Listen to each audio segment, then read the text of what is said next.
Hi guys, welcome back to the channel. So ever since Trump had that showdown with Governor Janet Mills.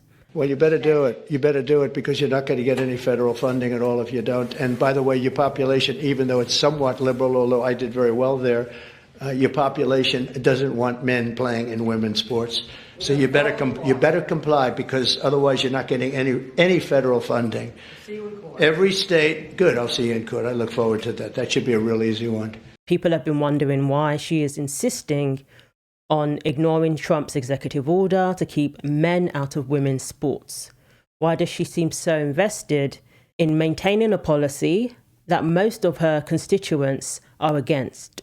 A policy that is very unpopular, that allows transgender athletes to compete in women's categories. In high schools, for example, even Maine universities have said they're going to comply with the executive order. The Daily Wire recently released an article about this, about the motives behind pushing this agenda. And it shouldn't surprise anybody that it comes down to one thing: money. So it turns out Janet Mills' sister is actually the Chief Health Improvement Officer of Maine Health. This is a healthcare system that offers procedures to children that will permanently alter their bodies, such as puberty blockers, gender-affirming hormone therapy, menstrual suppression, all of those procedures that buy into gender ideology, that are based on a lie that one can change their sex. And apparently this is based on another lie that the earlier this is done, the better. These procedures are very lucrative for Maine Health. A lot of funding is received from donors that support these sort of procedures. Other treatments include mental health evaluation, brief individual and family therapy, consultation with psychiatry, consultation with spiritual care. They provide a chaplain, ongoing consultation between mental health and medical providers related to gender. And then it also includes those procedures that under no circumstances should be offered to minors, such as the whole puberty blockers and all of that.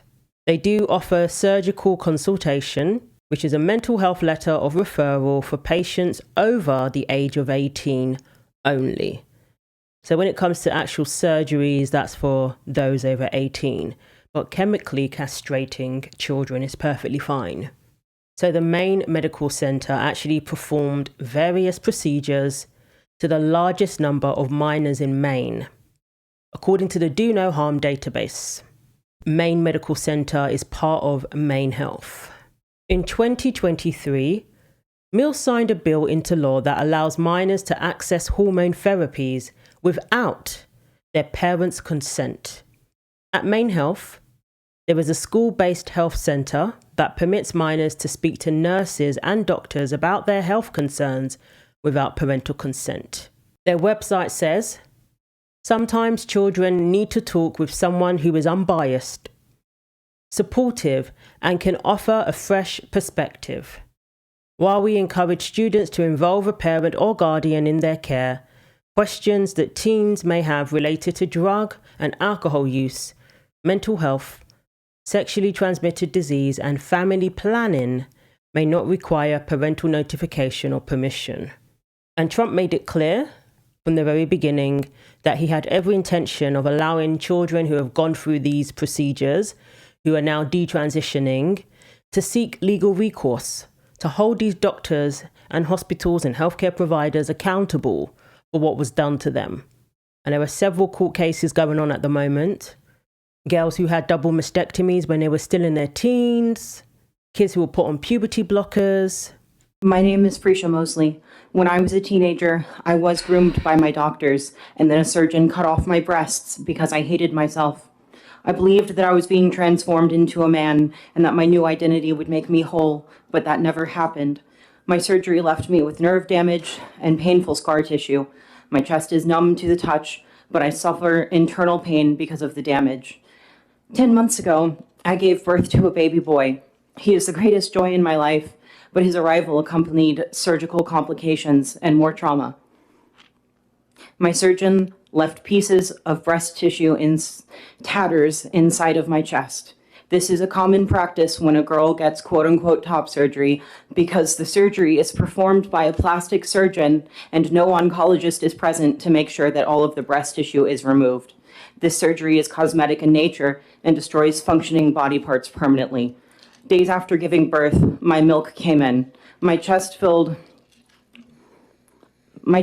up with painful hard rocks, but I had no way to release the milk because my nipples were severed and reattached to nothing. They are decorative. The pain I felt physically from the milk being trapped in my chest changed my entire concept of pain. Nothing compares to that agony except for the heartbreak of the loss. I had milk for my baby that I could not give him because I was a confused and sad teenager, and my doctors took advantage of that. How could they have been so careless with me and with so many young girls like me? Why did my doctors alter my healthy body and not tell me that I had any other options? I don't want any other girl or woman to ever experience what I experienced. There is no way for me to get my breasts back. I will never breastfeed a baby. I will never know how my baby feels against my chest because all I have is numb scar tissue. No girl deserves this just because of temporary beliefs she has about herself. Thank you. These people who are now adults are now seeking legal recourse. And Trump aimed to make it easier for people who were put in that position when they were very young to do so. So obviously, Trump seeks to ban such procedures on minors. Hospitals that partake in these sort of procedures can lose their federal funding. But in 2024, Mills signed another bill that shields providers of so-called transgender care for minors from laws in other states that restrict such procedures. Republicans strongly oppose such laws for numerous reasons, especially since the law could potentially help facilitate transgender treatments on a minor without parental consent. The governor also signed a bill banning so-called conversion therapy, as they call it, for minors who identify as gay or transgender. So when we talk about offering minors who are confused about their gender, who may have gone through abuse, who start, trying to distance themselves from who they are as a way to cope, when we start talking about offering these kids therapy or counseling, that could be classed as conversion therapy according to these bills. Critics say such legislation can block parents and loved ones from resisting a child's social or physical transition as they instead opt for counseling or other options. So the Daily Wire actually consulted the Maine Wire, and a reporter, Stephen Robinson, told the publication that in 2019, Mills unilaterally changed Maine's Medicaid program, Maine Care, to force the taxpayers of Maine to fund elective sex change procedures that have been shown in diverse medical studies to have adverse health outcomes for patients, especially minor patients. The Maine Wire used Maine's Freedom of Access Act to determine that these taxpayer-funded sex change procedures have become increasingly common, including at the Barbara Bush's Children's Hospital, which is part of the Maine Health network. This reporter also pointed out that Maine Health's revenue has exploded since Mills took office in 2019. These are very lucrative procedures, and I think we're coming to the crux of what it comes down to. They're making a hell of a lot of money performing these procedures, including performing these procedures on minors. Very, very disturbing what is happening today. And maybe that's why they have such an interest in pushing this ideology, so that more people opt in to these procedures, thinking that it's going to help their mental health, when there are no studies that actually prove that or support that theory. Completely unfounded. In fact, there are actually studies that say it's the complete opposite. Robinson said Maine Health, nominally a 501c3 nonprofit, has seen its revenue grow from $1.54 billion in 2018, the year before Mills took office, to $3.69 billion as of 2023.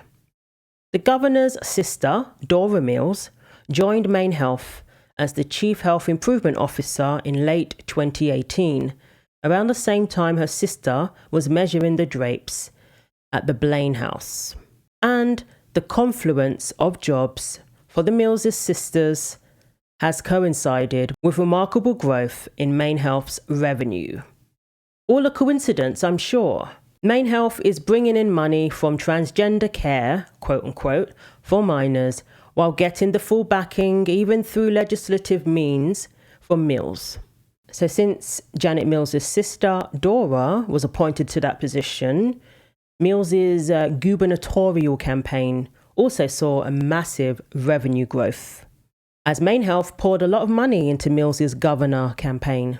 Pro-transgender organizations spent almost $2.5 million on political activities during Maine's 2022 general election, when Mills was re-elected.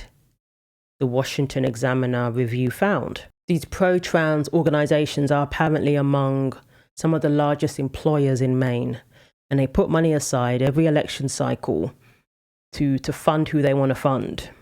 And they maintain robust lobbying operations. Extreme outside groups are driving the policy decisions in Maine. State Rep Laurel Libby told the Daily Wire, "Polling demonstrates that the vast majority of Mainers do not support biological males participating in girls' sports and do support parental rights. Yet legislation passed the last 5+ years runs directly counter to that. Governor Mills and the Democrat majority are beholden to radical left-wing special interests and have no regard for the will of the people." Wow, this is insane. This is what it all comes down to. This is politics, I guess. They don't care about children and what's in the best interest of children, clearly. And of course, Representative Libby was silenced and barred from voting by state Democrats. She drew attention to the boy who won a state championship, who just a couple of years earlier was competing in the boys' competition. It all makes sense now. This is why they don't even want to hear it. They've already made up their minds. They're not really debating. So the Daily Wire reached out to Maine Health and asked for a statement. John Porter responded, "Any assertions suggesting a conflict of interest are an obvious distortion of the facts and, as such, do not merit a response." Porter's email signature includes the preferred pronouns he, him, his. Janet Mills did not respond to a request for comment. Very, very good article there by the Daily Wire, and very eye-opening. I'm sure many of you will not be surprised that that's what it all comes down to. So let me know what you think. Thanks for watching. Like, comment and subscribe. Take care of yourselves, and God willing, I will see you in the next video.